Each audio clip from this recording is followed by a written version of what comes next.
Hola, ¿qué tal? Muy buenos días. Gracias por la compañía que tempranito de un lunes usted nos dedica, porque créame que al que usted le dedica tiempo tempranito de un lunes ya se convirtió en de los suyos. Como dice la gente en la calle, dice que de los míos. Pues sí, ustedes son de los nuestros. Así que buenos días Nelson, buenos días Pablo. ¿Cómo les entra la semana? Bueno, la semana entró hace rato, pero el lunes. Pero muy bien. Mucho ánimo, buenos días país. Aquí estamos, aquí vamos al laboreo como debe ser. Buenos días. Bueno, compañeros. me gustó esa presentación, Adis. Permitirnos entrar, buenos días, a esta hora a sus hogares, es que ya hay una relación medio de confianza, de cercanía, y que uno la contacta por todos los medios, ya sea los electrónicos, ya sea personalmente. Entonces, buenos días a esa casi familia que nosotros tenemos de aquel lado. Estamos ya en junio. Inició la temporada ciclónica, esperamos que todo discurra en santa paz. Vi ayer el COE que dijo que por lo menos se esperan 13 fenómenos, eso nos va a librar del número 16. Parece que no llegará al 16, ya yo le dije cuál es el nombre del fenómeno 16, se llama Pablo, pero probablemente solo lleguen hasta 13. El fin de semana discurrió tranquilo.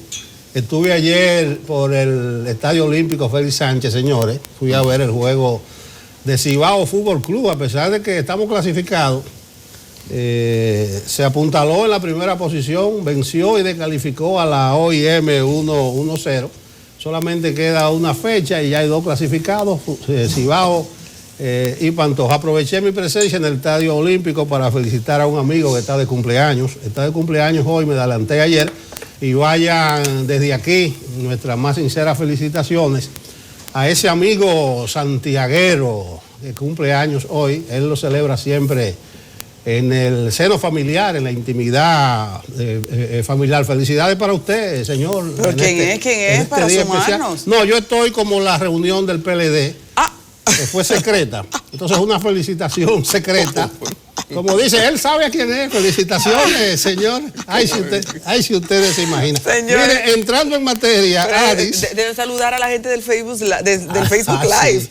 Porque tempranito también hay que hacer ese cariño. Señores, pueden moverse con el teléfono en mano y también enterándose de lo que está pasando. El Facebook Live está para eso, en la cuenta de CDN 37. Así que saludos a los que están con nosotros ahí ya, como también a los que recomendamos que mantengan en su WhatsApp el teléfono de contacto para que envíen sus videos y las noticias que consideran importantes al 849-537-3737.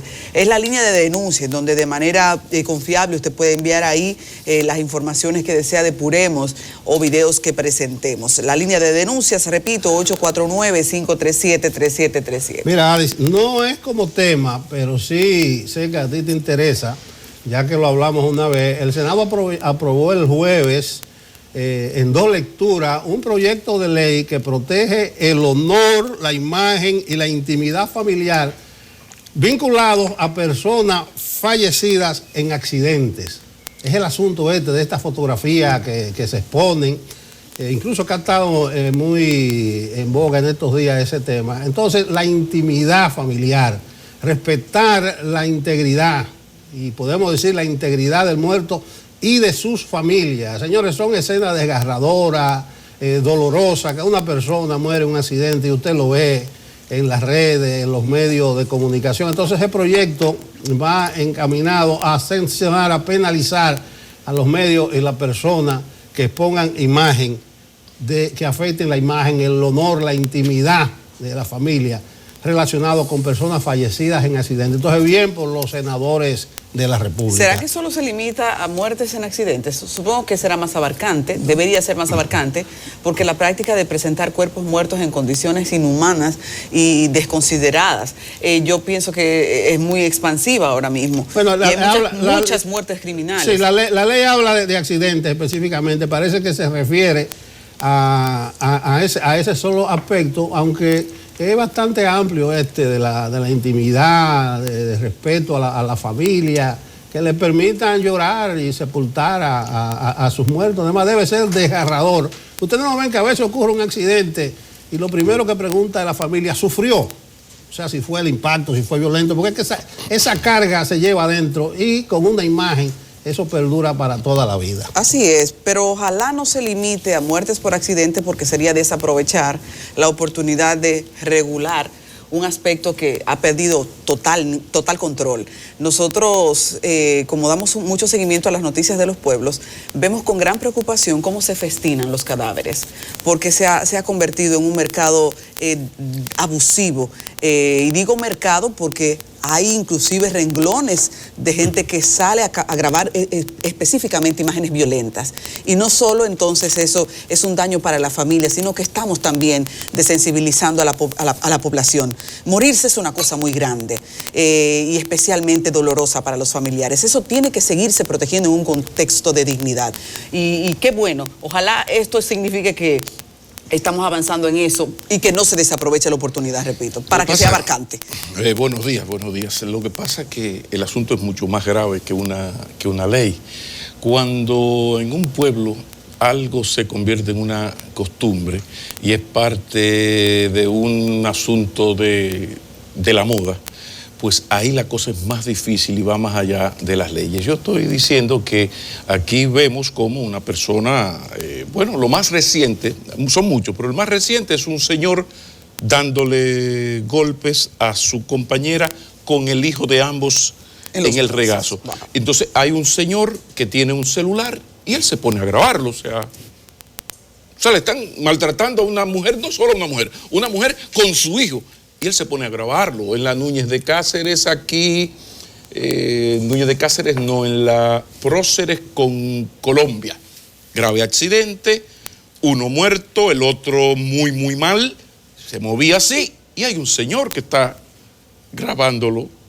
Pero, ¿qué ha pasado? ¿Qué está pasando aquí? Pero ese señor quizás está viviendo sus últimos minutos. Entonces pongo esos ejemplos para decir que la cosa es mucho más grave, porque ya es la sociedad que ha entrado en esta dinámica. Es como el asunto de la vulgaridad.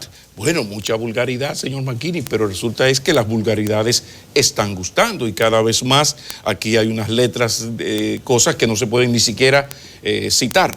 Entonces, en este tema de esa ley, uno saluda la disposición, pero está muy preocupado porque cuando unos son el infierno, los otros necesariamente no son el paraíso. Y en ese tema la cosa se ha puesto muy grave porque ya es la gente. Ustedes ven cómo pasa cualquier asunto y lo primero que hay que hacer es grabarlo. Ni siquiera ese sentido y los mayores sufrimos más porque no hay ese sentido de solidaridad que hemos perdido con el paso de los años. Hay que recordar, hagan memoria a los mayores, que era un vecino hace 30 años. Lo peor es que la falta de regulación entonces malcría la sociedad, porque yo recuerdo el momento en que un programa de Santiago, y recuerden que yo hago citas de Santiago porque soy de Santiago, un programa de Santiago hizo de moda imágenes sumamente inhumanas y crueles.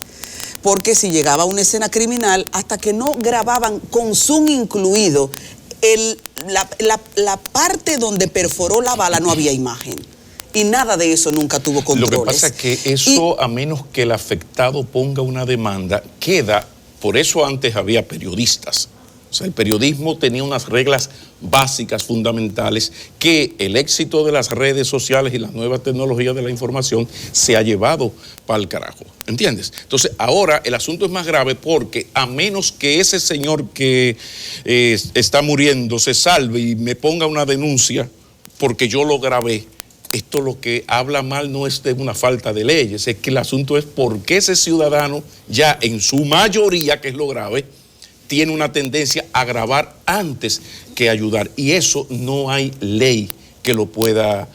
las leyes nunca está de más, pero eso no se trata de leyes, se trata de una falta en el ser humano que en Occidente estamos perdiendo, estamos cogiendo lo peor de los dos mundos. Y ese sentido de la comunidad, una de las cosas terribles del nivel de desarrollo al que ha llegado el sistema capitalista, aquello del capitalismo salvaje que decía Juan Pablo II, es que hemos tomado lo peor de lo peor y así vamos. Y esa parte es desgarrante, pero no es un asunto legal. Cuando la niña cayó en el puente seco de la 27 la niña se intentó suicidarse y cayó, tú no puedes poner una demanda porque un señor grabó en vez de salir corriendo como hizo un joven a ayudar a la jovencita. Entonces es un problema humano, del ser humano. Sí, pero hay que apuntalar, escúchame, Adi. Pero es bueno que tenga la opción de la ley. Tipo de iniciativa. Incluso recuerden en Semana Santa el spot que hizo el hospital Darío Contreras, traumatológico. O sea, de que no grave, ella atiende a la persona no me graves, lesionada. sí. Yo recibí un mensaje en un grupo de WhatsApp, tal vez podamos compartirlo en algún momento, en una nación europea donde la policía, donde hay un accidente y la persona está grabando, usted quiere ver, usted quiere observar, párese y venga para que vea el cadáver, venga. Entonces la gente se impresiona y deja de grabar y sigue, porque me imagino que esa persona no querrá confrontarse con un cadáver. Entonces la policía parece que está ensayando en otras partes del mundo para evitar esto. Decía que es un fenómeno muy extendido y difícil. Yo narré aquí una vez en la Lincoln, con un paseo de los periodistas, creo, en la Lira, ahí. Me topé con un accidente en el mismo semáforo. Hay un motor, invirtió un vehículo, un motor grande, había una muchacha atrás, y lo tenía ahí yo, en la puerta del vehículo, y nadie lo socorría, y todo el mundo salió de la Lira, la mayoría de gente que estaba tomando alcohol grabando, y nadie hacía caso. Yo tuve una reacción instintiva y dije 2 o 3 vainas y me desmonté, pero eso es gráfico. 8 o 10 gente grabando y quejándose, porque ni siquiera atinan a llamar al 911 ni nada. Grabándolo para compartir su imagen. Eso es grave. Y si se hace viral es un éxito, un éxito total. Y eso se agrava porque el periodismo formal viene desde hace unos años, quizás 10, quizás 15, nutriéndose de eso. Entonces, ese periodismo formal, y tú hablas un poco de eso en tu columna de hoy, Nelson, está perdiendo lo que lo diferencia del otro periodismo, su gran riqueza, que es la credibilidad. Entonces, hay un deseo de competir con la rapidez que tiene el youtuber, el influencer, la cosa de esta. Y entonces yo, al hacer eso, compito contigo, pongo la imagen tan rápido como la pusiste tú, pero pierdo lo esencial, pierdo la credibilidad, que fue lo que pasó hace poco con un funcionario, que alguien hace una denuncia y yo no, ni siquiera llamo y digo, ven acá, aquí hay esto es cierto, que dame tu versión, ¿no? Entonces es preocupante porque viene de lejos y va de menos a más. Lo dejo de este tamaño. Recuerden cuando usted va para su pueblo, Santiago, Baní, y de repente hay un tapón inmenso y tú piensas, bueno, que cayó un meteorito. Cuando tú vas, no, que hubo un accidente y la gente se detiene y se crea un tapón. Ustedes me dirán si estoy mintiendo. Pero un tapón terrible. No, porque la gente, algunos hasta bajan del auto, y sobre todo si hay, mientras más trágico el accidente, más morbo. Entonces, el asunto es muy serio. Lo cierto es que cuando esto comenzó, ya hace un tiempo, a hacerse una manifestación de la televisión violenta, no hubo controles, ninguna instancia se dio por aludida. Y entonces ahí, cuando ya se malcría la sociedad, tiene que salir una base también. Y por eso el valor de que esto, de alguna manera, tenga controles. Bueno, en el fondo de esto hay una carga ética para los que están en medio de comunicación, para los que dirigen. Porque a veces yo me quejo de que no es el periodista en sí el que tiene la culpa, sino en el escalafón mientras va subiendo. Es el editor, es el jefe de redacción, es el mismo director que permite algunas cosas. Claro, no va a estar encima de todos los detalles, pero debe existir algún tipo de filtro. Pero ya hay instancias ejecutivas en los medios que se están haciendo de la vista gorda, porque eso es lo que genera lectoría, eso es lo que hace que la gente busque, mientras más chabacano sea el título, mientras más espectacular, insulsa sea la información, más lectoría genera, pero bien. Pero Nelson, yo mencionaba las nuevas tecnologías y lo del internet, porque las nuevas tecnologías han hecho cada vez menos rentable el medio de comunicación tradicional. Entonces, antes, y tú lo sabes mejor que yo, había una discusión de siempre entre el administrador, el de los chelitos de un periódico, y el director, el periodista que lo dirigía. El periodista tenía que ver con periodismo y el administrador tenía que ver con la venta y la lectoría.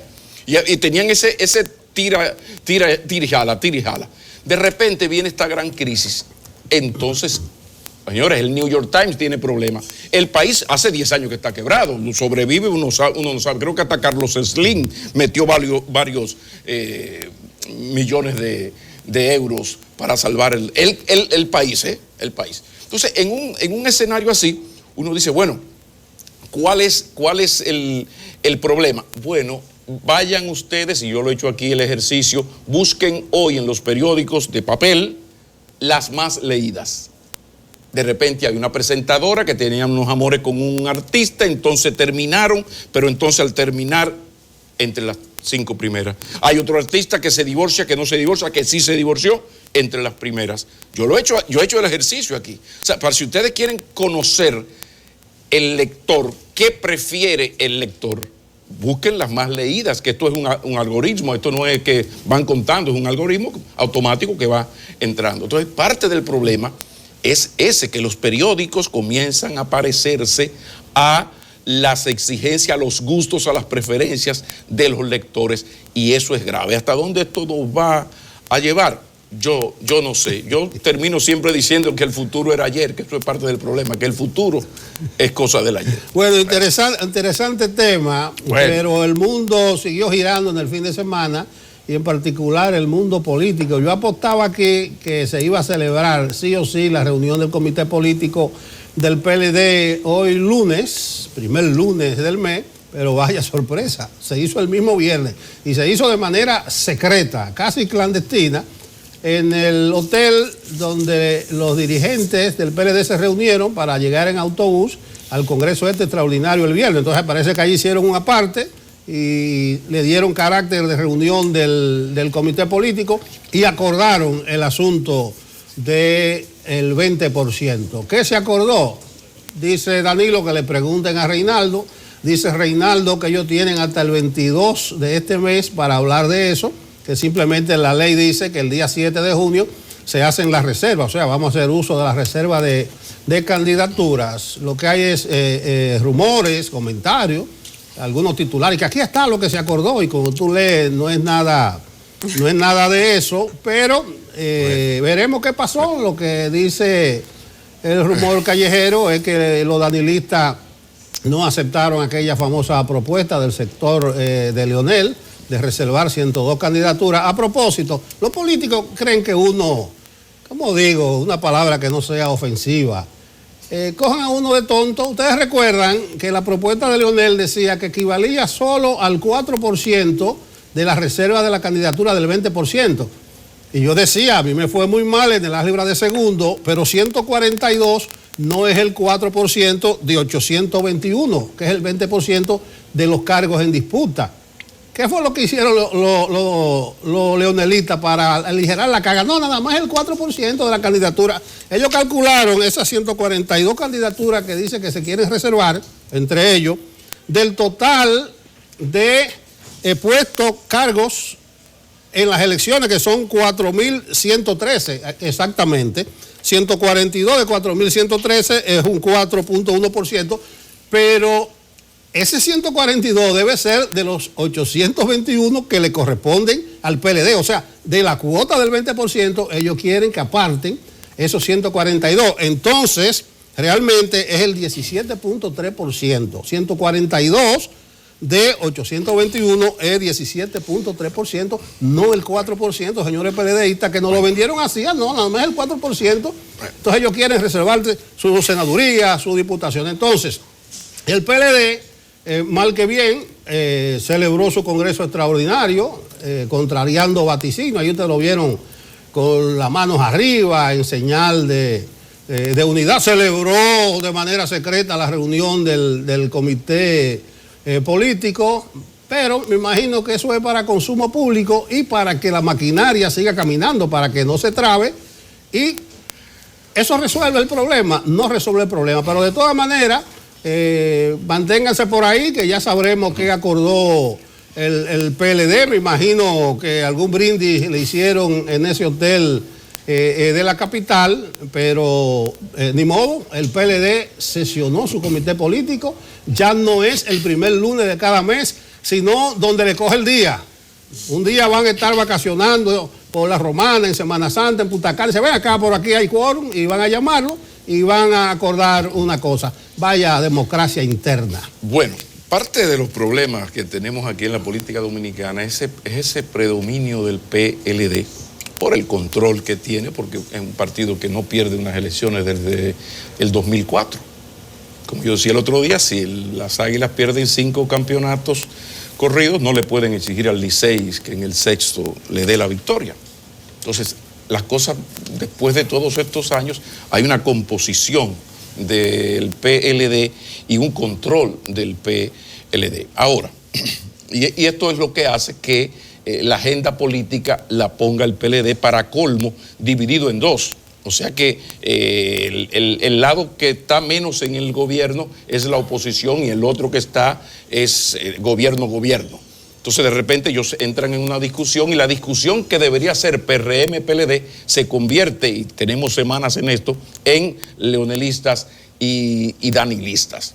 Pero a mí lo de la propuesta de los leonelistas, a mí me parece que ahí hay una estrategia que le debemos dar ya no las 48 horas, sino las 2 semanas. Porque ahí hay algo, a mí me llamó mucho la atención esa propuesta, porque todo el mundo sabe que el PLD se pone de acuerdo, Leonel o Danilo, o sale del poder. Y si no sale del poder, sería una victoria tan pírrica que en 1 o 2 años hablaríamos aquí.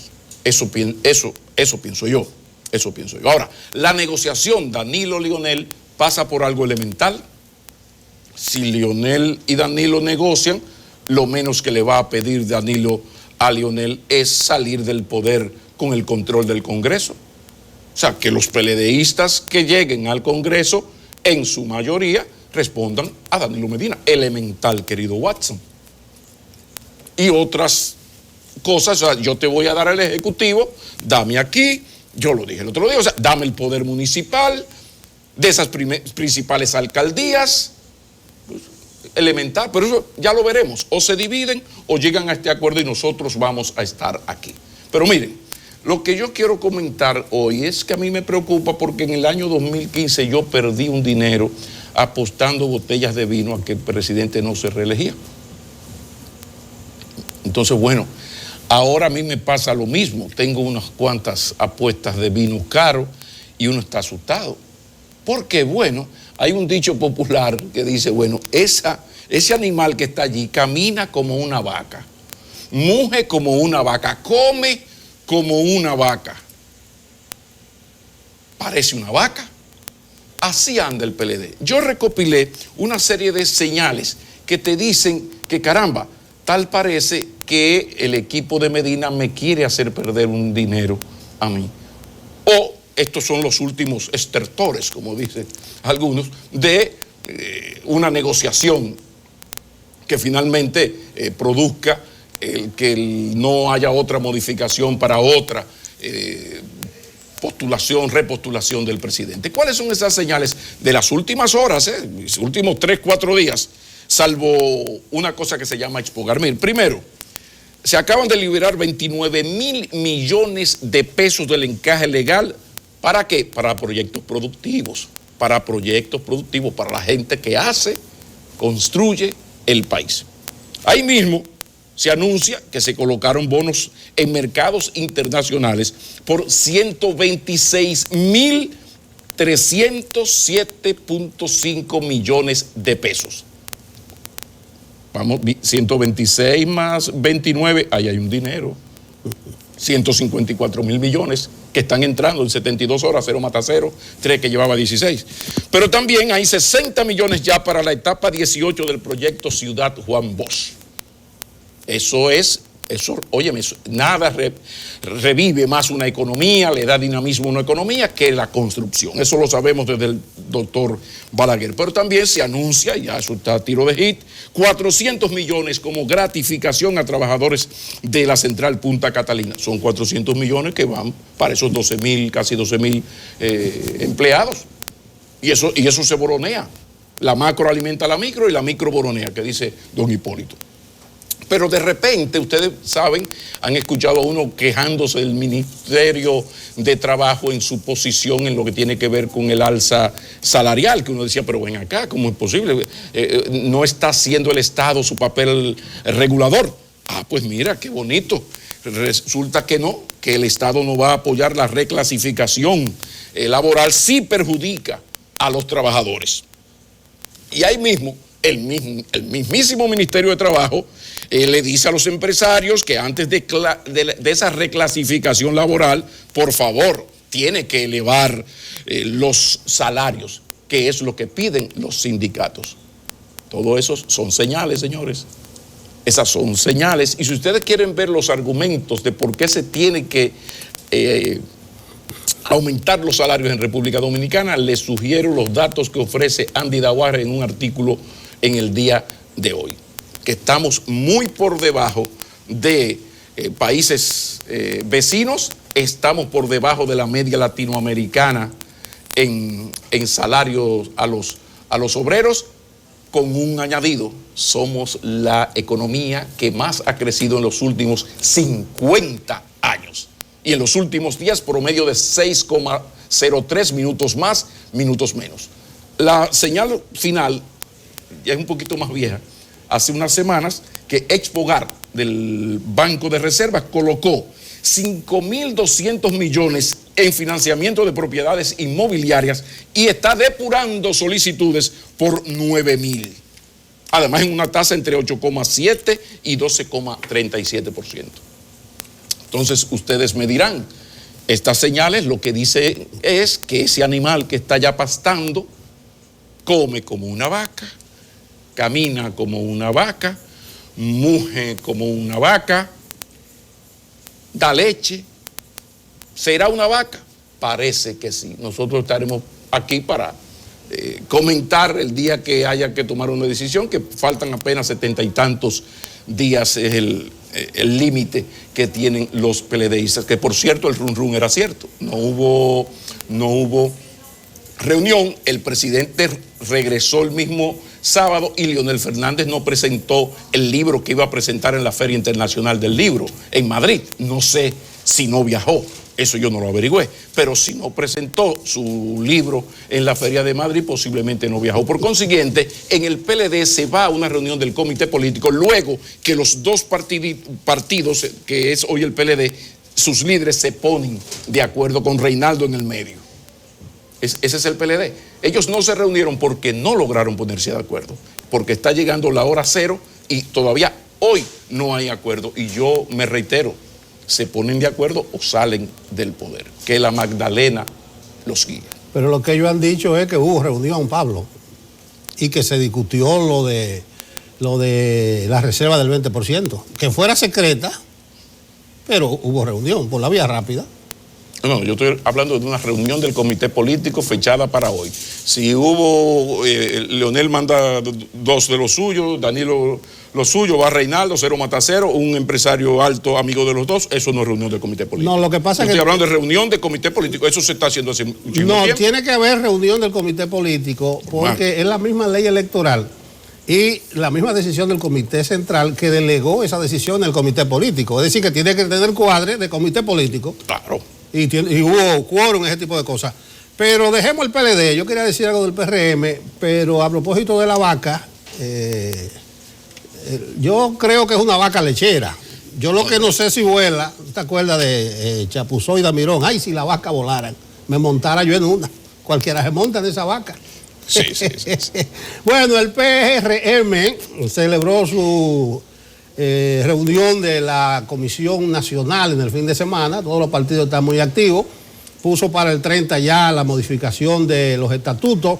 Resolvió también por la vía rápida, como el PLD, el asunto de la reserva de la candidatura, porque según veo, la reunión del Comité Nacional o la Comisión Nacional del PRM comenzó a las 10:30 y terminó a las 11:10, 40 minutos.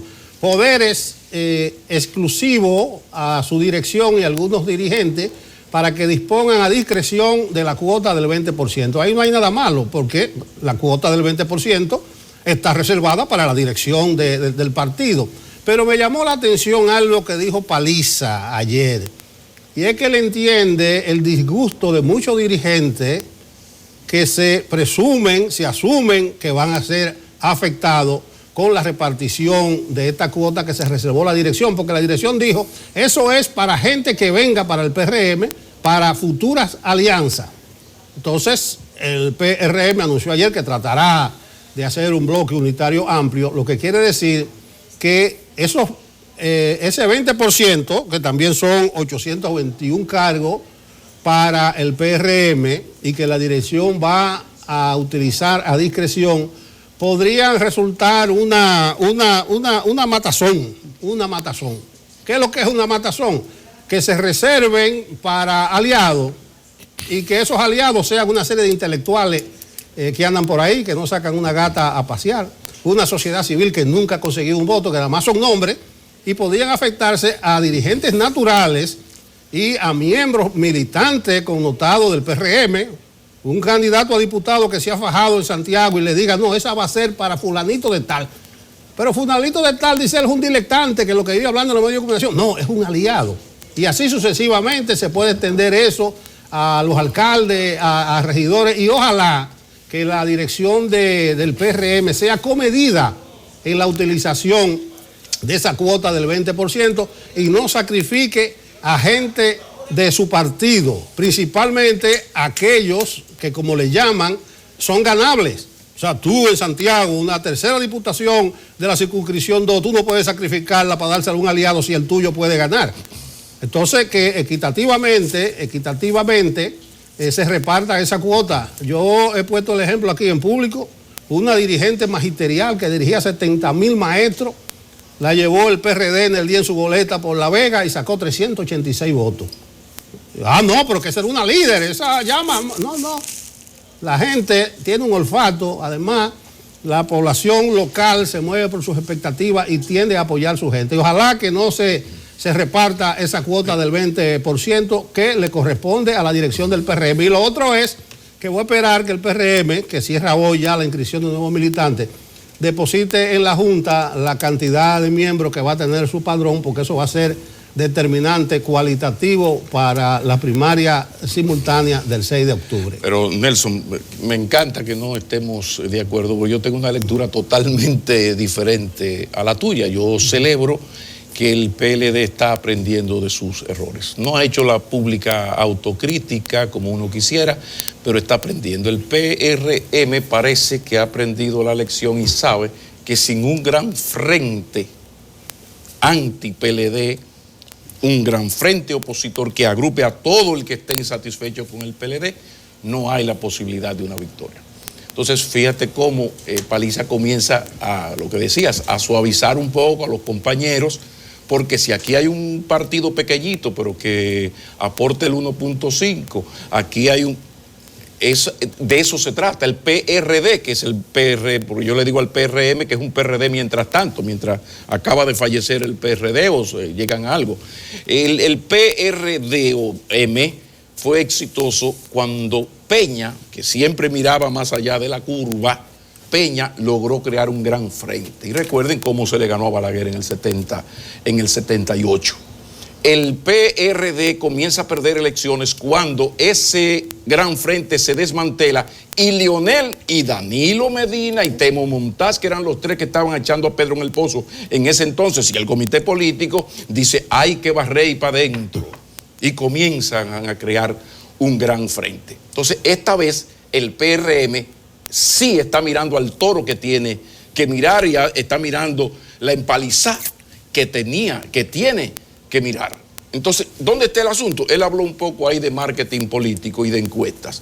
Yo creo que sí, yo creo que tampoco se trata, ahí sí estamos de acuerdo, de que aquí hay gente muy mediática, pero que no hay la posibilidad de nada, que hay gente que tú lo has entrevistado 20 veces, salen en los periódicos y que va a un proceso electoral, y Juancito Pérez Vidal, alias Tito, de ahí lo pasea. Gente de los 300 votos, 150, hubo una vez un divorcio porque eran 9 en la familia y el tigre ganó 7 votos, entonces hubo un problema serio. Entonces también el PRM tiene claro que cuidarse de eso, Ahora, sí hay que ir pensando, por ejemplo, un hombre como Guillermo Moreno, esos amores que hay que pedirle, desde ya amores, mandarle flores, canciones de amor, serenata con Cheo Zorrilla, Nini Cáfaro, Solano al piano. A Guillermo Moreno hay que enamorarlo, desde ya. Poemas para, mira, a Eduardo Estrella, que le encanta la casita de Víctor Víctor. Mandarle a Eduardo Estrella, desde ahora hay que ponerse en eso. Si el PRM no hace eso, no tiene posibilidad. Claro, al mismo tiempo está el problema que tú planteas, Nelson, que es el asunto de, bueno, pero que tú quieres que yo sacrifique mi candidatura casi segura. Bueno, ahí es que entra el marketing político. Parece que ellos van a hacer encuestas para un poco suavizar a los que tengan que ceder candidaturas. Claro, ¿dónde está el problema de esto? Que el PLD es terrible, es una maquinaria electoral eficientísima. Entonces, ustedes verán cómo van a salir con el camioncito a recoger los heridos de eso. ¿Dónde terminará todo esto? Nosotros estaremos aquí para contárselo y para comentárselo. Saben que nosotros hemos estado siendo el centro de otro huracán, para referirnos al otro tema. Hace ya un tiempo se viene hablando en República Dominicana de lo grave que representa ser el líder en cifras de muertes neonatales. Se mueren nuestras madres cuando están pariendo y se mueren nuestros recién nacidos. Eso es un fenómeno, porque los números que estamos presentando no son cualquier cosa. Hablar de la muerte siempre es serio, pero cuando esto envuelve un sistema de salud pública, todavía peor. Vamos a hablar entonces en el próximo bloque con la directora de la maternidad de Los Mina, la doctora Evelyn Cueto, nos acompaña y tenemos mucho y muy interesantes cosas que hablar. Así que aquí les esperamos en minutos.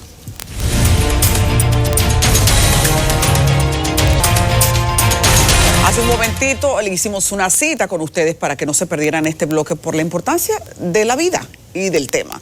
Saben que República Dominicana tiene una discusión por encabezar las muertes neonatales y las muertes también de madres que acaban de dar a luz. Todo eso es un fenómeno que nos ha envuelto en una discusión hasta de carácter internacional. Por eso hablar con la directora de una maternidad reviste tal importancia como la cita ahora. Bienvenida a nuestra entrevista principal, Evelyn Cueto. La doctora Cueto es la directora de la maternidad Los Mina. Buenos días, doctora. Muy buenos días, agradecida por la invitación.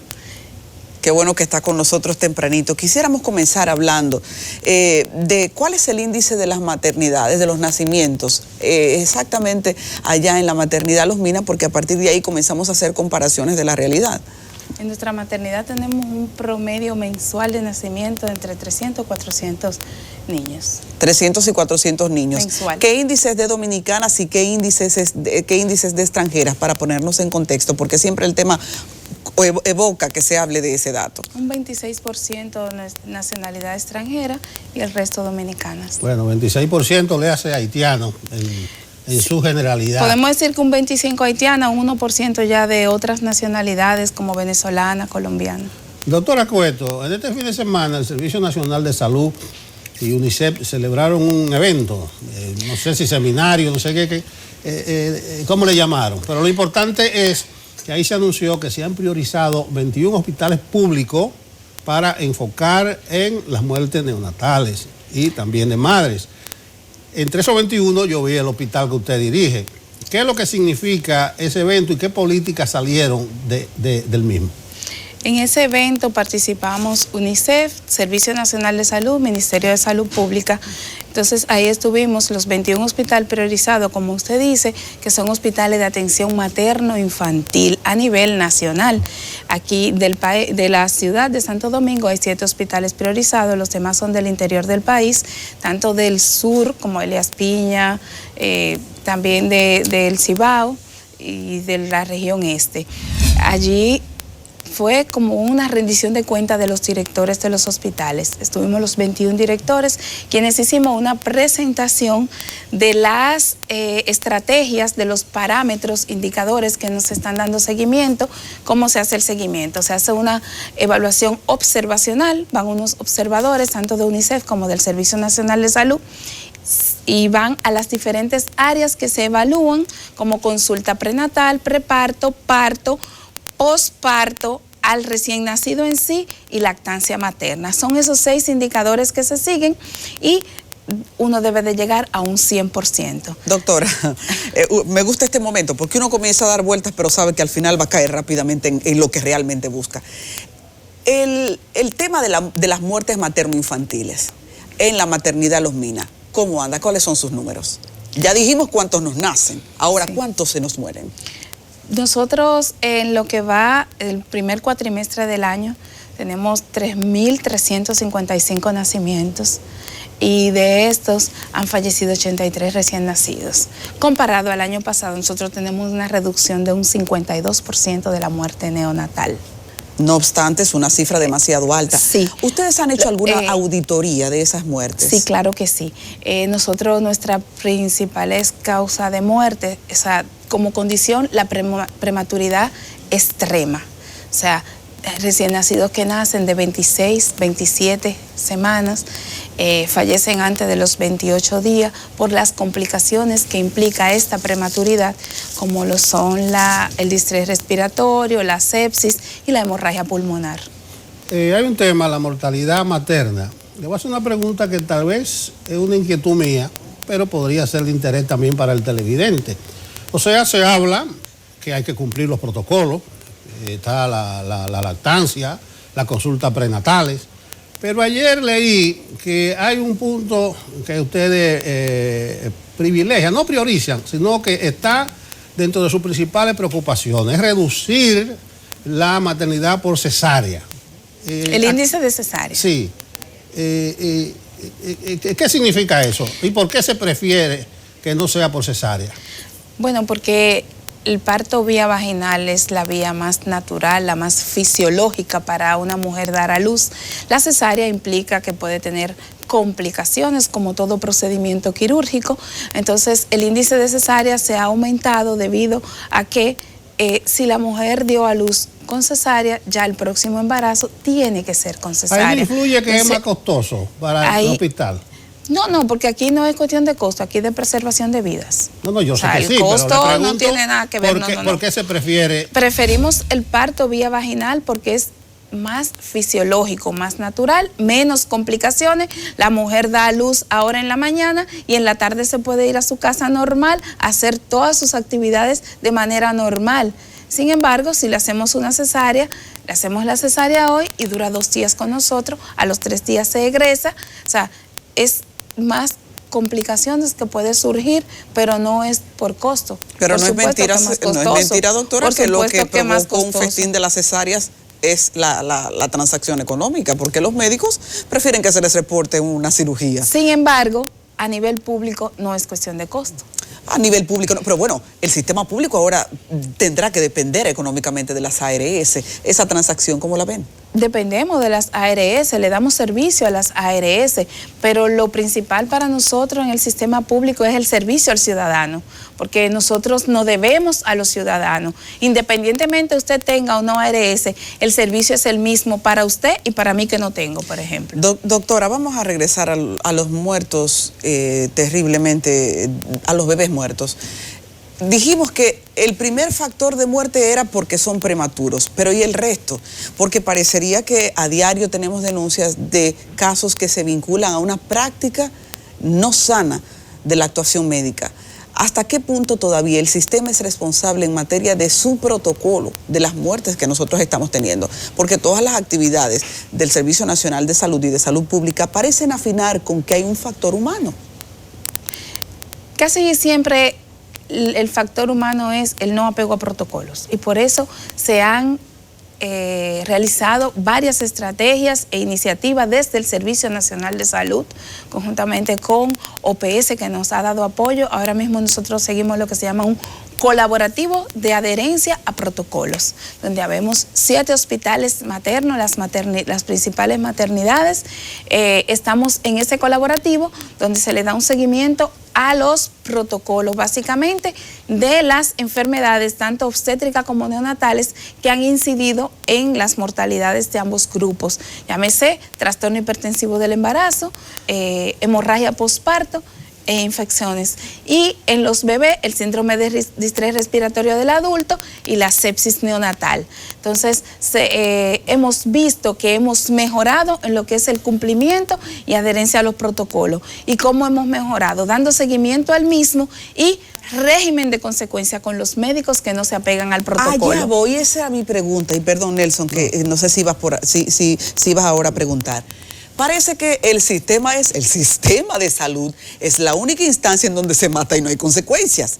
Si hay una falta humana, lo razonable es que haya también una consecuencia. Pero no he visto el primer médico que ha sido emplazado, por lo menos de manera pública, por una muerte neonatal, ni por la muerte de una mamá.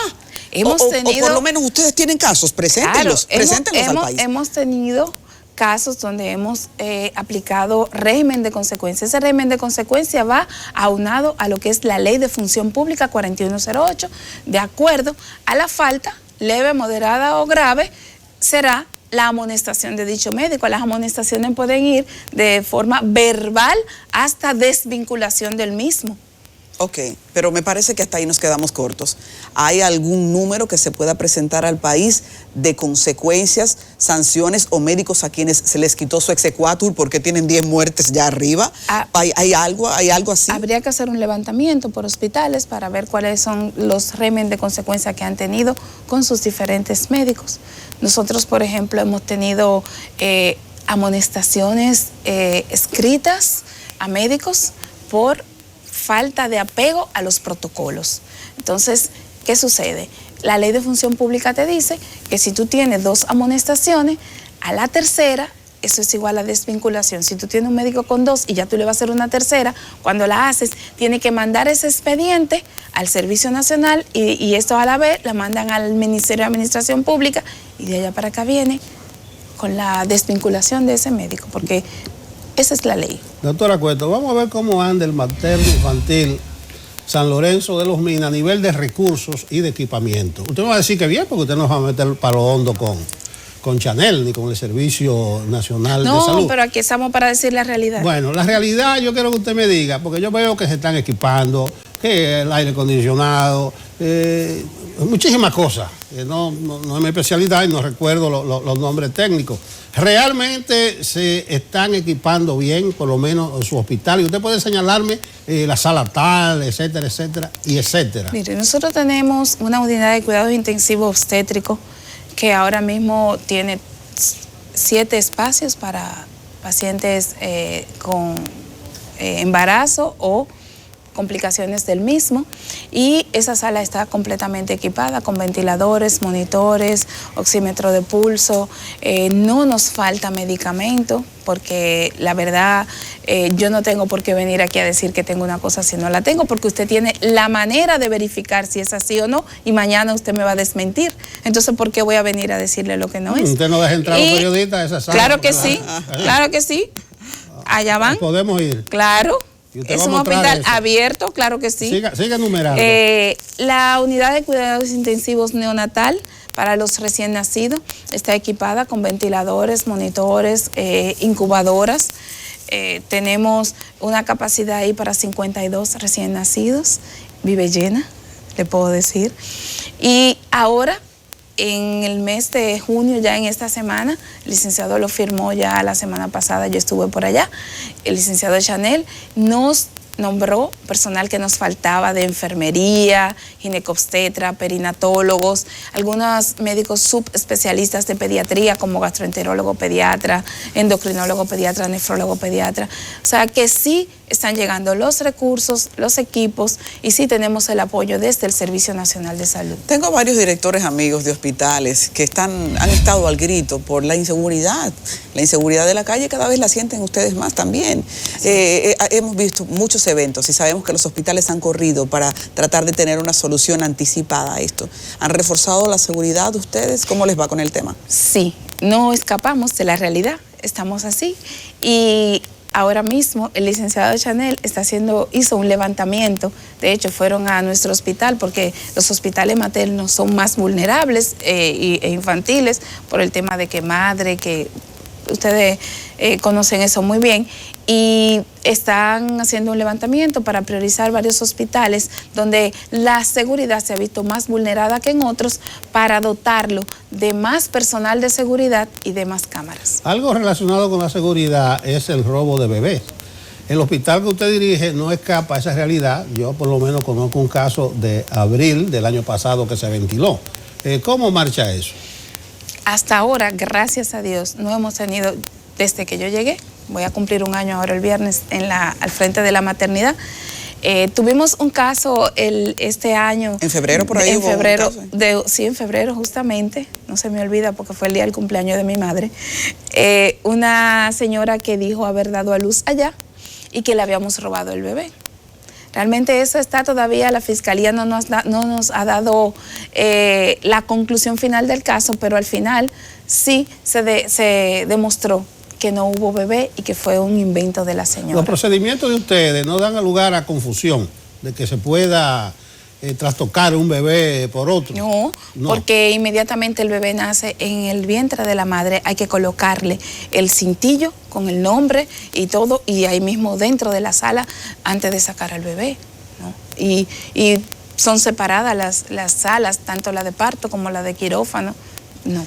Doctora, hay otro grito en los hospitales, y es que se entiende que los médicos hacen un horario antojadizo y que en un momento el sistema público se ve afectado seriamente, porque el especialista va cuando le da la gana y a la hora que le da la gana.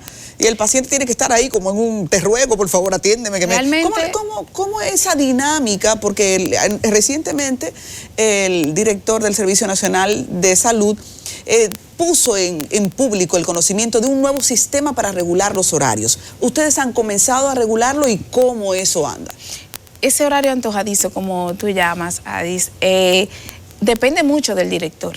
O sea, el director tiene que darle seguimiento a su personal a través de sus gerentes y directamente él. O sea, uno tiene que involucrarse en ese tema porque de que hay que cumplir, hay que cumplir. Tú sabes lo difícil que es para un ciudadano, para un usuario, una usuaria, llegar a un hospital que cogió el pasaje probablemente prestado para llegar allí. Esa es la y historia que de los cuando hospitales, llega allí, literalmente. tú le dices, no, que el médico no vino.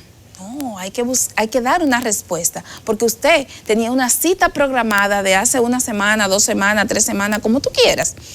Entonces hay que dar esa respuesta y es lo que nosotros garantizamos.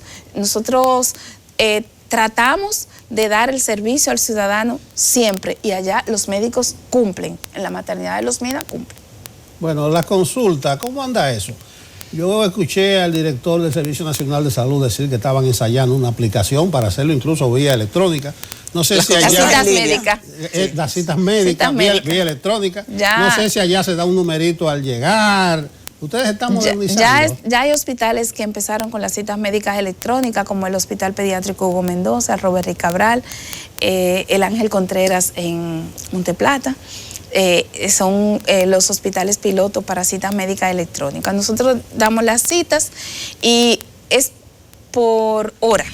O sea, si yo te digo que a las 8:05, 8:15 tu médico te va a atender, a esa hora es que te va a atender. Pero ¿qué sucede con nuestra población? Que tú le dices que a las 9 su cita, pero ellos llegan de madrugada igual, porque ellos entienden que no lo van a atender a esa hora si no llegan temprano. Entonces, es un tema de educación y de reorientación a la población. Y pienso que también cuesta que el paciente comience a creerle al sistema, que el sistema le dé las garantías de que ya ese tiempo se le apartó, la confiabilidad de uno y otro. Por supuesto, así es. Debemos de crear esa confianza que probablemente se ha perdido un poco y somos nosotros los que estamos al frente de las instituciones de darle la cara y devolverle esa confianza a nuestros usuarios. Una pregunta, uno ve muchas denuncias en los medios de comunicación de gente inconforme porque habla de malas prácticas médicas y quisiera saber si ustedes se ven con alguna frecuencia involucrados en que la gente lleve eso a un plano judicial. ¿Se está judicializando la mala práctica médica? ¿Se han visto en la instancia pública convocados por demandas judiciales? ¿Está pasando eso? ¿La gente está llevando eso ya al plano judicial? En nuestro hospital no tenemos, pero sí, sí conozco de casos que he escuchado de demandas médicas, inclusive de médicos que han sido penados por la ley por mala práctica.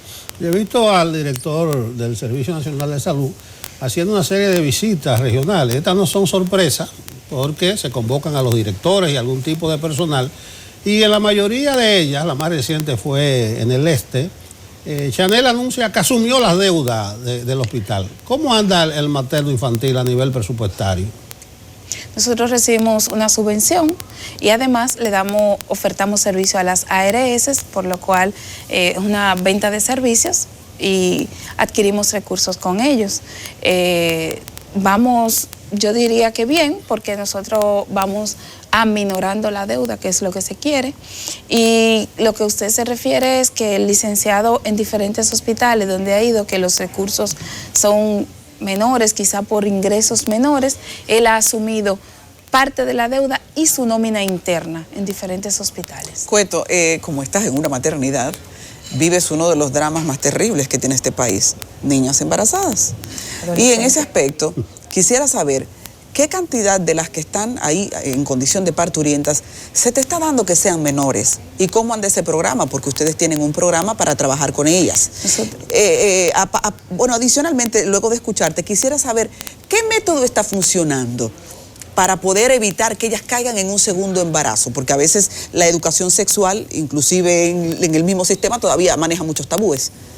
Nosotros tenemos un programa Adolescente Embarazada, es un programa integral manejado por un equipo multidisciplinario, ginecobstetras, enfermeras, psicólogos, trabajadoras sociales, inclusive tenemos adolescentes no embarazadas que ya han sido capacitadas y nos ayudan con la orientación y la capacitación a esas adolescentes.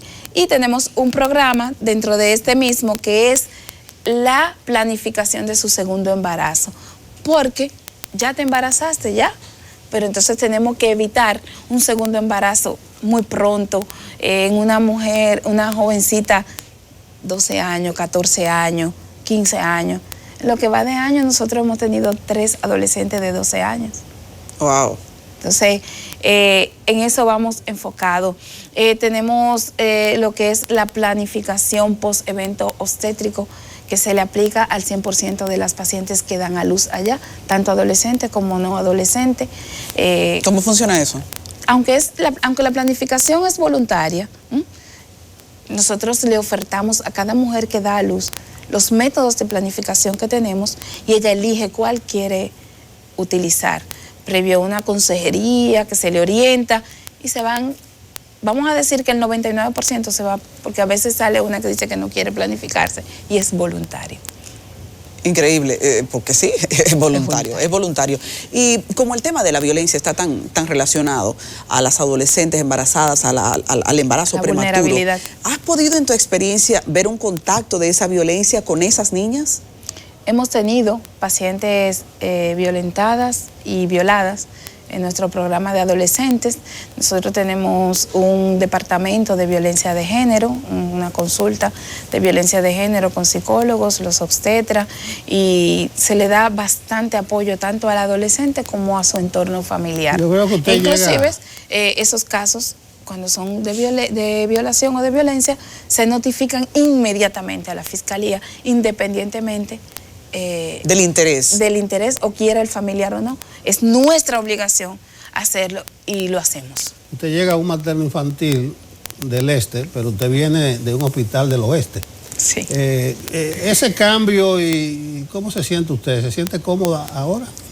Sí, yo me siento cómoda. ¿Más identificada porque realmente lo importante es uno servir, uno aportar al país, y creo que lo estoy haciendo. Y estoy cómoda porque yo vivo en Santo Domingo Este. No, pero además de la vocación suya, tratar. Es un reto. Un hospital materno infantil es un reto. Yo vengo de un hospital general donde había atención obstétrica, donde quizá los procesos que se llevan no son los mismos que llevamos en los hospitales materno infantil, pero cuando hay disposición, cuando hay entrega, cuando hay amor, todo se puede. Usted me va a decir que sí, pero está avanzando el sistema de salud, por lo menos a nivel hospitalario.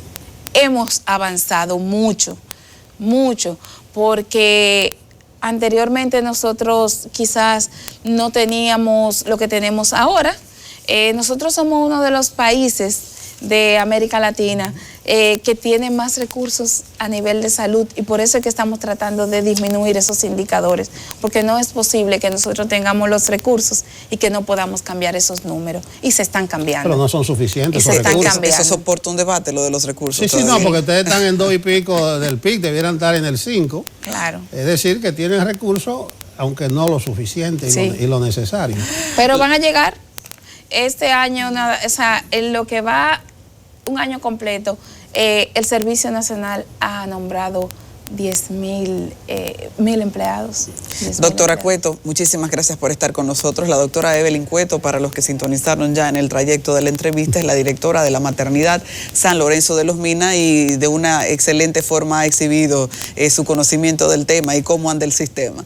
Así que, doctora, gracias, suerte en este desafío, porque la sociedad te espera mucho del sistema. A ustedes por la invitación, y la sociedad va a estar gratificada con el sistema, yo se lo garantizo. Cómo no. Buenos días, sigue la agenda aquí en Enfoque Matinal.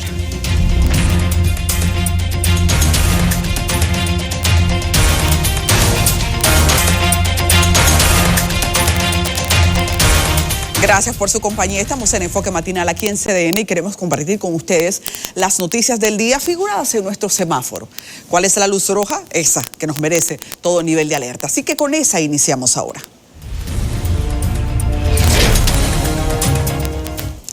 La fotografía, video que tienen ahí en pantalla es de Luisa Marina Elías García. Ella es una mujer que se ha hecho viral en las últimas horas tras las declaraciones de cómo participó en el asalto en el que quedó herido un representante de la seguridad de la familia, los padres de la esposa del presidente, los suegros del presidente. Bueno, la detención de ella, luego de que se presentara ahí, tras varios días en que ya se hablara de cuáles son los nombres de los que hicieron ese asalto, uno ya muerto el viernes por la policía y otro prófugo, somete un debate importante. La reinserción delincuencial. Parece que en su crónica ella hace alguna especie de deleite de cómo salió de la cárcel hace apenas 10 meses. Y ella es solo la fotografía de cómo la sociedad está caminando en materia delincuencial versus la reinserción. ¿Qué significa esto? ¿A qué me refiero? Bueno, es que estamos hablando de que gran parte de los delincuentes vuelven a regresar al delito una vez son libertados. Y eso pone en un nivel de susceptibilidad importante el sistema, porque estamos fracasando en la posibilidad de que el sistema penitenciario sea esa dinámica de regenerar a la gente, de reinsertarlos, de motivarlos a una labor productiva legítima. Entonces, ¿hasta qué punto nos podemos permitir un patrón así y quedarnos de brazos cruzados? Pues no se puede. Definitivamente, esta mujer, Luisa Marina Elías García, es la revelación de un gran cáncer social. La reinserción al delito una vez estas personas que se encuentran apresadas son liberadas. Y no es una total responsabilidad solo del sistema penitenciario, hay muchísimos factores. Esto es multifactorial, como dicen por ahí. Pero una parte le toca al sistema, otra es de la justicia. Y aquí va ella con la justicia de nuevo. Sí, un gran tormento. Pasemos a la luz amarilla. Saben que este fin de semana salta la crónica de un nuevo viaje ilegal en el que 14 personas que zozobraban ya en alta mar fueron rescatadas. El 911 tuvo que intervenir para que estas personas pudiesen contar con vida hoy. Ellos son solo 14. Y digo son solo 14 porque en los últimos 3 meses he tenido que presentar crónicas de más de 300 personas que por alguna razón fueron a parar a detenciones porque pagaron para un viaje ilegal. ¿Y qué cosa? Los viajes en Yola, que se habían quedado en un asunto del pasado, que uno creía que ya la gente era suficientemente consciente del peligro y habían bajado la guardia, han vuelto a ser una moda. La Marina de Guerra e instituciones del Estado han estado deteniendo a personas vinculadas en viajes ilegales, por lo menos en no menos de 20 a la semana. Sí, esa es una cifra que vuelve a colocarnos en punteros. Los viajes en Yola están de moda. Pero permítanme hacerles algunas aclaraciones. Los viajes en Yola siguen siendo tan peligrosos y tan fortuitos como siempre. Quienes llegan ahí no son mayoría. Apostar la vida por una tan fortuita posibilidad no es inteligente, más cuando esta gente ha tenido que buscar dinero muchas veces hasta prestado. eche el pleito y échelo aquí, porque es peor morirse en el camino. Y qué bravo es morirse en alta mar. Señores, no tiene sentido. Vamos a la luz verde.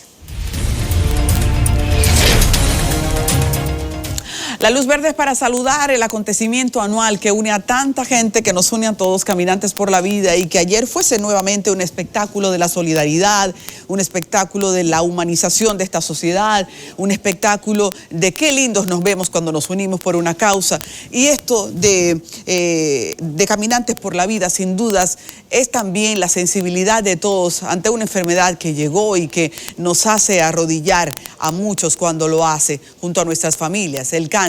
Así que todo el respaldo, todo el respeto a la gente que encabeza el movimiento, a la gente que se une, a todos los que representan iniciativas que cada año hacen más fácil la vida, la recuperación de la salud para quienes se ven afectados por el cáncer. Sí, eso en muy buena hora. Hasta aquí con cariño el semáforo.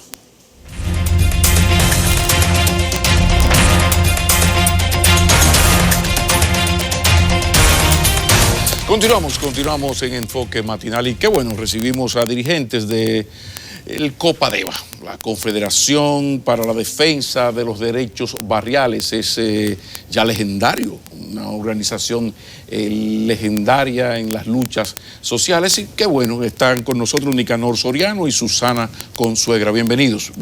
Muchas gracias. Gracias a ustedes por el espacio, la oportunidad de venir a compartir lo que es la historia de Copadeva. De cómo esa gente vivía en esa zona de Domingo Sabio, eran amenazadas por el gobierno del doctor Balaguer, a ser desalojadas y ser trasladadas a lugares muy lejanos. Y esos beneficios que la ciudad genera, es decir, todo lo que la ciudad puede generar de calidad, mucha gente que ha vivido ahí, y que el Estado tiene que ser garante de que la gente pueda vivir de manera digna, con el tema vivienda, servicios básicos, y la educación y la seguridad, y en el sentido todo general, seguridad alimentaria. ¿Tú me entiendes? Copadeva nace en esa disyunción de defender el derecho de los pobres de vivir en la ciudad. Pero han pasado los años, entonces vamos a aterrizar en la actualidad. Las reivindicaciones fundamentales de los barrios, ¿por dónde andan hoy? Los problemas fundamentales. Yo sé que hay muchos problemas. Sí, seguimos con lo que es la inseguridad ciudadana, tratando en lleno lo que es las prioridades de los barrios. Hace poco nosotros hicimos una agenda de prioridades que nace de un proyecto que se llamó Yo Transformo. Yo soy egresada de ese proyecto. Ahí los jóvenes identificaban cuáles eran las problemáticas que más afectaban sus barrios. En el mío era la inseguridad ciudadana. Entonces nosotros estábamos haciendo una protesta con propuesta. Como debe ser. Sí, que fue que los cuerpos policiales se rotaran cada cierto tiempo. Y eso lo llevamos a una rueda de prensa y lo estuvimos socializando por algunos medios que también nos dieron la oportunidad de expresarnos delante de ellos, y seguimos con la lucha de que así sea. Y la relación de ustedes con la Comisión Presidencial del Desarrollo Barrial y la vinculación de ustedes con la dirección de la policía, porque tengo entendido que el director de la policía es una persona accesible, y a mí me parece muy buena esa propuesta que se utiliza por ejemplo, en la frontera. Los militares del CESFRON no permanecen, creo que más de 1 año, 2 años, no puedo, pero sé que hay esa rotación. ¿Ustedes no han tenido comunicación con la Comisión Presidencial de Desarrollo Barrial o con el director de la policía? Ahora nuevamente vamos a volver a hacer un media tour en los 40 aniversarios de Copadeva, que lo estamos celebrando desde el 6 de mayo. Y volveremos a tocar los temas para que no quede en el olvido y sí tengamos una respuesta y se logre lo que los jóvenes han Pero esa pedido. Comisión de Desarrollo Barrial del Sí, sale del mismo Copadeva, son grupos temáticos que se forman. No, yo me refiero a la que existe en el gobierno. El gobierno tiene una Comisión de Desarrollo Provincial, Comisión de Desarrollo Barrial, que se supone que está en contacto con ustedes, un poco una correa de transmisión. ¿Ustedes han recibido una visita? ¿Hay comunicación con estas personas? No, en términos, en los barrios sí se ha dado algún acercamiento. En la CINE hubo un encuentro con el jefe de la policía, y participaron gente nuestra en el encuentro. Sí. Y se dio ese encuentro partiendo del tema de inseguridad ciudadana que se da en los barrios. Pero lo importante en este proceso es que 40 años después ha habido mejoría estructural en los barrios, eso no lo puede negar. Ha habido calles, el tema de las escuelas han ido entrando los sectores populares. Y también, en términos generales, en cierto momento hay acercamiento a las autoridades. Estamos hablando de que ha habido una mejoría material en detrimento de la mejoría existencial, de la cotidianidad, de la convivencia de la gente. Una pregunta, Maldita, tómense su tiempo, por favor. ¿Quiénes tienen el liderazgo barrial hoy? Cuando yo tenía la edad de ustedes, pues el liderazgo lo tenía el cura, el muchacho del club social, habían siempre unos clubes, o un militante revolucionario. Hoy, ¿quién tiene el paradigma, el modelo a seguir? Porque incluso cuando uno era muchacho se conseguía novias haciéndole la tarea en el liceo. Eso me dicen que eso es parte de la historia. En el momento actual, ¿quiénes tienen el liderazgo en el barrio? Bueno, en su mayoría los jóvenes, porque hemos visto jóvenes participando en la toma de decisiones tanto en la Junta de Vecinos, que vamos a hacer un club para sacar la juventud adelante, para que no solamente se enfoquen en la delincuencia. Yo entiendo que sí ha tomado en su mayoría el liderazgo los jóvenes, y Copadeva ha sido, vamos a decir que ha ayudado mucho en eso, porque Copadeva es una institución que se encarga de empoderar no solamente a los jóvenes, sino a toda la comunidad. Entonces desde ahí nace un liderazgo, y lo digo por mí, porque yo nací de un proceso de Copadeva, y hoy en día me encanta lo que es defender mis derechos, porque los conozco, y no es lo mismo tú defender algo que tú no conoces, que simplemente te dicen algo que tú conoces. Entonces yo creo que de ahí los jóvenes nos hemos empoderado mucho con el liderazgo. Pero ustedes comenzaron por el principio, como debe ser, hablando de lo más importante que también en los barrios, y es bueno saberlo, tiene que ver con la inseguridad ciudadana. Sí. Es una cosa del carajo. Sí. Una pregunta, ¿qué tanta influencia tiene en la cotidianidad, en el día a día de un barrio, el dueño del colmadón, donde se reúne buena parte de la juventud, el señor de la banca, que hay muchas bancas en los barrios, y por qué no decirlo también, el punto de drogas, que los que estamos fuera del barrio vemos el punto de drogas de manera diferente. El punto de drogas es algo como ya hay cierta como aceptación, porque a mí en ciertos barrios me dan hasta tours, mira, aquí hay uno. Hay un punto, aquí sí. Hay un colmado, mira esta banca. Dígame a ver. Sí, yo pienso que partiendo de lo que vivimos hoy en día, sí, estos espacios que usted plantea atraen mucho a la gente, porque la gente se divierte, pasa rato. Esos espacios que usted plantea ocupan mucho a la gente, especialmente los fines de semana. ¿Y qué poder de influencia tiene un dueño de colmado, el hombre del dinero, el señor de la banca, el jovencito que tiene 2 puntos de drogas y le ha ido bien, de repente anda en un buen vehículo? Hasta con el asunto de las relaciones sentimentales, el muchacho que más levanta en el barrio es el que es delincuente porque tiene el dinero. Hay un dato maldito que dice que cada vez que salen unos tenis Jordan aumenta la delincuencia, y eso está demostrado estadísticamente.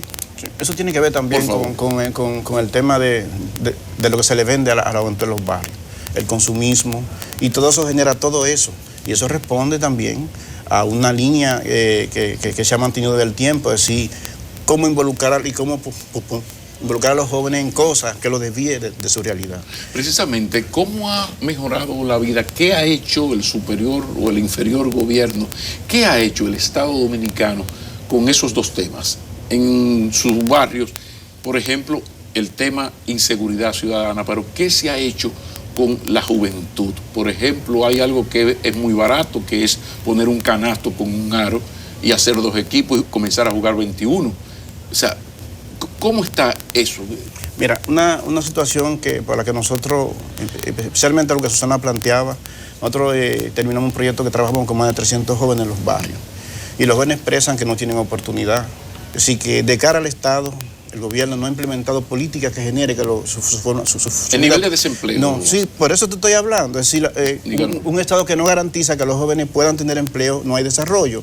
Y eso lo conlleva a ello a lo que planteamos al principio. Es decir, a tener una vida fácil, porque si el Estado no me garantiza nada, yo tengo que vivir. Entonces, hay que ir en pos a que los jóvenes tengan, que el Estado garantice políticas públicas, que que los jóvenes tengan la oportunidad mañana, cuando salgan de la universidad, del instituto técnico, puedan ser colocados y puedan tener un empleo digno. Eso garantizaría que la delincuencia pueda bajar en los sectores. Pero tiene que ser el Estado, y los jóvenes en la agenda de desarrollo expresan todo eso. No tienen oportunidad. Para conseguir un empleo tienen que tener una experiencia de 3 o 4 años. Y si no la tienen... No te empleo porque no tiene experiencia, y no tiene experiencia porque no tiene empleo. Entonces tenemos una situación que todavía es latente, sí. Y por nosotros planteamos que 40 años después, la situación de la población dominicana en los barrios, sí, en términos de su mejoría, sigue siendo la misma. Porque tú no puedes vivir el tema de que... pero la vida sigue creciendo, en términos de que la canasta familiar sube, el pantalón sube, y tú no ganas lo suficiente para vivir, en términos de un empleo digno, de calidad. Pero eso se le suma el tema vivienda también, que hay un déficit de más de 2 millones de viviendas, y la mayoría están los pobres. Sí, gente que vive en hacinamiento, que viven 3 y 4 familias en un solo lugar, sin los servicios básicos. Todavía 40 años después, eso sigue siendo latente y muy fuerte en estos barrios marginados. Hay una cosa importante, uno critica mucho los actos vandálicos rozando el terrorismo de algunos grupos barriales, de frentes populares. Sin embargo, al mismo tiempo reconoce a los que no hacen eso, pero uno quisiera que se premiara, se diera prioridad al barrio o como el comité, como el Copadeva, por ejemplo, que no te va a hacer un acto terrorista, no te va a quemar automóviles, sino que viene lo que están haciendo ustedes, que nosotros pueden contar siempre con CDN para sus media tour. ¿Cuáles son los métodos de lucha que ustedes ponen en ejecución? Pero lo primero es, para luchar tú tienes que tener claro cuáles son tus derechos y cuáles son tus deberes. Tú no puedes a un joven decirle vete a la calle sin saber a qué va. Esos procesos que nosotros llevamos con Yo Transformo, pero también está la Escuela de Formación Sociopolítica Mamatingó. ¿Cómo? Que el año, ¿Ustedes tienen una escuela de formación sociopolítica? ¿Sociopolítica? Sí, en coordinación con su alternativa. Ahí hay profesores de la UAS, profesores capacitados, sí, y ahí se trabaja el tema de ideología política, género y pobreza, negritud, economía solidaria, todos esos elementos. Ya una escuela que en su primer módulo graduó unos 40 jóvenes, hoy estamos trabajando con 60 en 3 municipios, y la escuela aporta en términos de formación un nivel más alto. Entiendo, para jóvenes que son bachilleres, que todavía no son completos pero que cursan, y eso les permite a ellos en términos real todo el accionar, cómo se construye el Estado, cuáles son sus derechos, por qué la pobreza, todos esos elementos importantes. Se trabaja de la Escuela de Formación Sociopolítica Mamatingó. Desde Copadeva nosotros aportamos a esa construcción de un liderazgo en los barrios que hace falta, porque para poder cambiar esa realidad en que vivimos, tú tienes que formarlo y que ellos entiendan dónde están sus derechos, por qué la pobreza y por qué ellos tienen que luchar para cambiar su realidad. Susana Consuegra, no podemos terminar esta entrevista sin aprovechar tu presencia y preguntarte por la vida de las mujeres en el barrio. Este es un país líder en mortalidad materno-infantil, es un país líder en embarazos adolescentes, y esos embarazos adolescentes en su inmensa mayoría es de muchachas pobres, es decir, que en su inmensa mayoría viven en barrios o en apartados campos. El día a día, la vida de la mujer en un barrio, y qué tanto afecta a esa mujer el tema de la inseguridad ciudadana. Bueno, en el tema de la mujer y la inseguridad ciudadana es drástica, porque tenemos jóvenes en los barrios que tienen que salir, emigrar y decir, bueno, yo hablo en el caso de la que tienen hijos, yo tengo un niño. Entonces, si no están generando empleos para mí, me piden una experiencia, yo tengo que salir a cualquier sitio a conseguir el dinero porque mi hijo necesita comer. Es una prioridad, un niño no entiende, no, mira, yo no tengo. Tú tienes que salirlo a comer. Entonces, cuando una madre sale del barrio a trabajar y tiene que llegar 8 de la noche... ¿Quién se queda con el niño entre 4 y 8? Exactamente. Entonces tiene que dejarlo con un vecino, con una amiga, quizás con la abuela que tampoco puede cuidarlo. Lo que agrava la inseguridad. Exactamente. O sea, una cosa... Hay una situación ahí.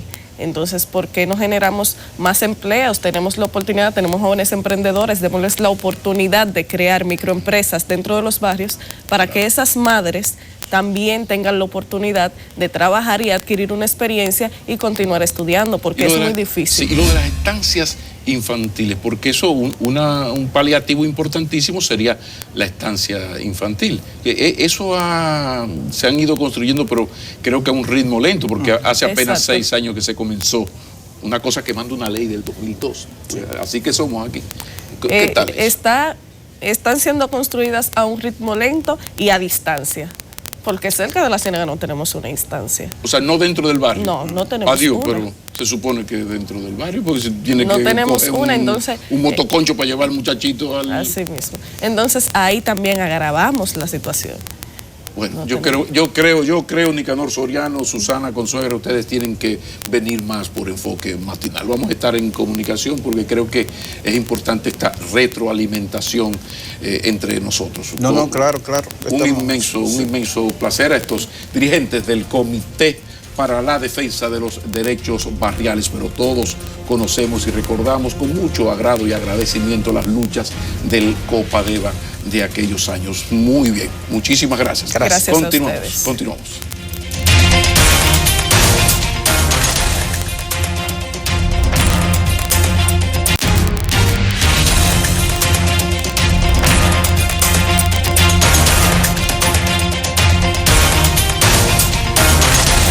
Señores, a ustedes les va a encantar este tema. Saben que siempre con Poder Ciudadano aquí quedan todas nuestras expectativas llenas. Pero Rosa este día nos trae una pregunta que ha comenzado ya cada vez a ser más cercana.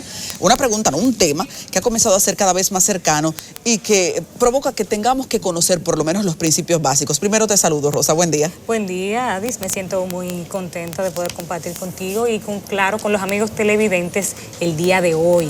La determinación de herederos. ¿Qué pasa cuando alguien muere y tiene algo? Los vivos no tienen que echarse ahí a matar con un pleito de a quién le toca qué, sino que hay una dinámica legal que establece a quién toca qué. Sí, así es. Es importante. Vamos a tratar, el derecho sucesoral es bastante amplio, pero en esta ocasión vamos a tratar 5 puntos importantes que usted debe de conocer a la hora de reclamar una herencia. ¿Cuáles son esos puntos? Primero, que hay un procedimiento y ese procedimiento se llama determinación de herederos, en el cual se busca reconocer a las personas que ha dejado el de cuyos, a los herederos, ver si esas personas tienen la calidad correspondiente. Eso es lo primero, usted tiene que saber que hay un procedimiento. Segundo, ¿quiénes son los herederos? ¿Quiénes tienen la calidad para heredar? Si usted está frente a la televisión y resulta que se le ha muerto un familiar, usted tiene derecho a heredar. Entonces, ¿quiénes son? Primeramente los descendientes. ¿Quiénes son los descendientes? Los hijos, están también los nietos, los bisnietos. Si no dejó descendientes, entonces ¿a quién le corresponde? ¿Nietos y bisnietos tocan? Claro que sí, porque pero los hijos absorben. Claro, no. Si hay hijos, pues ya entonces ya se cerró, ¿verdad? Exacto. Con ese rubro, con ese grado, se cierra la determinación de herederos porque es a lo que les corresponde. Ahora, si no hay falta de hijos, entonces van los nietos, si no van los bisnietos. Si no hay descendientes, entonces van los ascendentes. ¿Quiénes son los ascendentes? Están los padres, ¿verdad? Y los hermanos posteriormente. Si no, entonces la línea sigue y pasa a los tíos, tanto del padre o de la madre, y posteriormente pasa a los sobrinos. Entonces, si usted se encuentra en ese renglón y resulta que ese señor no tuvo hijos, entonces, pero usted es nieto, entonces ya usted sabe que sí, que a usted le corresponde. Rosa, antes quiero preguntarte, cuando alguien muere, no solo se disfrutan de él sus recursos, sino también sus deudas. ¿Cómo funciona? Porque lo primero, tengo entendido, es un proceso administrativo, ¿verdad? Claro que sí, ese proceso hay que ver cuáles son los bienes. Ahí también, si usted no quiere la herencia, porque resulta que ese de cuyos tiene muchísimas deudas, ¿qué usted hace? Usted repudia la herencia, porque a usted no le conviene. Usted entonces lo que va a tener es una masa alícuota que está llena de deudas, que hay una serie de acreedores que al final tienen que cobrar de esa más alícuota de ese decuyos. Eso se da y ese procedimiento se puede hacer. ¿Qué otra cosa es importante que usted sepa? ¿Qué cosa es importante? Que todos los hijos son iguales ante la ley, constitucionalmente hablando. ¿Por qué? No, que ese hijo, eso lo tuvo él por ahí y no forma parte del matrimonio. No. Todos los hijos son iguales ante la ley y por lo tanto de manera equitativa hay que darle la proporción que le corresponde. Ese es un punto importante. Otro punto importante es el tema de la esposa, es decir, de la cónyuge superviviente. ¿Verdad? A esa señora que no es heredera, y es bueno que usted lo tenga claro, si se casó bajo el régimen de la comunidad, esa señora no es heredera, sino copropietaria. Si ella es dueña del 50% de esa masa que hay alícuota, y por lo tanto hay que darle su proporción, su 50%. Los hijos, entonces, el otro 50% sí hay que dividirlo. Y otro punto importante que la gente se le olvida es que después que pasa el tema de que mueren, que hay una... Bueno, la gente se olvida, pero hay un impuesto sucesoral y usted tiene que saberlo. Usted tiene que pagar por los bienes que dejó ese decuyos un 3% para la transferencia de esos bienes, para el proceso sucesoral. Y si usted se pasa de los 90 días que establece la ley, es decir, que para usted hacer el proceso de terminación de herederos, usted tiene 90 días. Si esos 90 días usted no pudo hacer la determinación de herederos, entonces usted tiene un plazo de 60 días más, ¿verdad? 60 días que usted lo pide, hace una instancia a la DGI y posteriormente también tiene un plazo de 45 días. Entonces, esos plazos, usted tiene que hacer el proceso en los plazos que indica la ley. ¿Por qué? Porque si no lo hace, entonces usted va a pagar más impuestos sucesorales, porque le cobran 10% de fracción por cada vencimiento, es decir, por cada mes vencido usted va a pagar un 10% y así sucesivamente. Entonces va a llegar un punto que usted va a pagar, si se pasa del año sin haber hecho el proceso de determinación de heredero y sin haber pagado los impuestos sucesorales, usted va a pagar el 50%, ¿verdad?, de impuestos sucesorales que en un momento debió pagar. De multa, de intereses. Solo por un descuido, por un desconocimiento. Así que hay que ponerse al día con la información. Rosa, veo cada vez más conflictos familiares que provocan que alguien desee dejarle todo a un hijo o que desee dejarle todo a una persona X porque siente que los demás no le trataron bien o no correspondieron como quería. Todo eso, ¿cómo se maneja a nivel legal? Sí, en este caso no es posible que usted le deje todo a un hijo, porque eso es proporcional, de manera obligatoria. Ahora, al menos que usted descedere a un hijo, si un hijo indigno, hay que hacer un procedimiento legal donde usted dice, ese hijo intentó matarme y por lo tanto yo no le voy a dejar mi herencia a una persona que me ha faltado, que no quiere ni siquiera que exista. Entonces usted puede hacer un procedimiento, ese procedimiento se hace en materia civil, y usted entonces sacar a ese hijo, decir que es indigno y por lo tanto él no formaría parte de la herencia. ¿Qué hacen las personas también como un procedimiento conciliador? Que cuando se tienen muchos bienes, los padres reúnen a la familia y le dicen, mira, lo que vamos a hacer es que esta casa te va a tocar a ti, esto te va a tocar así. De manera conciliatoria pueden, antes, para evitar conflictos en los tribunales de la República, porque tenemos en los tribunales de la República proceso litigioso de determinación de herederos, porque hay dos formas también de que esa determinación de herederos se efectúe: de manera amigable, a través de un acto auténtico donde se reconocen 7 testigos que ese señor murió, dejó unos hijos. Entonces eso se hace de manera amigable, se homologa ante el tribunal y problema resuelto, porque todo el mundo está de acuerdo. Si no, se vuelve un proceso litigioso que si hay bienes inmuebles, se va a jurisdicción inmobiliaria, que es la correspondiente, para entonces dirimir, y esos procesos pueden durar, señores, 5 años. Tenemos familias que han tenido muchísimos conflictos, de hecho hijos que se han matado, he visto casos. La vez hay que evitar esas trabajé cosas. en jurisdicción inmobiliaria. Entonces, ¿qué se hace? Que lo ideal es que cuando usted tiene muchos bienes, entonces usted se siente con sus hijos y delimite, mira, esto te va a tocar a ti, para que luego, posteriormente, esa voluntad se haga valer. O si no, usted hace un testamento. Esa es otra. Pero que resume un acto auténtico, pero ese testamento es importante que usted sepa que si no está de acuerdo a la proporción de la ley y usted le dio a un hijo más, ese testamento puede ser impugnado también, según las leyes de la República. Entonces, hay una serie de cuestiones que hay que tomar en cuenta. Yo lo que recomiendo es que por lo menos usted tome en cuenta esos tics básicos de derecho sucesoral que le hemos dado y se asesore con un abogado que le va a explicar en detalle cuál es el procedimiento a seguir. Ustedes me pueden también escribir por Instagram a Rosa Pérez Melo, Instagram, Rosa Pérez Melo, o me pueden escribir también un mensajito por WhatsApp al 809-222-5811 si ustedes quieren conocer mucho más información más detallada sobre el derecho sucesoral y sobre el tema principalmente de la herencia. Muchísimas gracias, Rosa, por estar con nosotros hoy. Así despedimos, señores, Enfoque Matinal. Con mucho cariño, continúe con la programación de CDN. Buenos días, mañana a las 7 aquí, de nuevo la cita.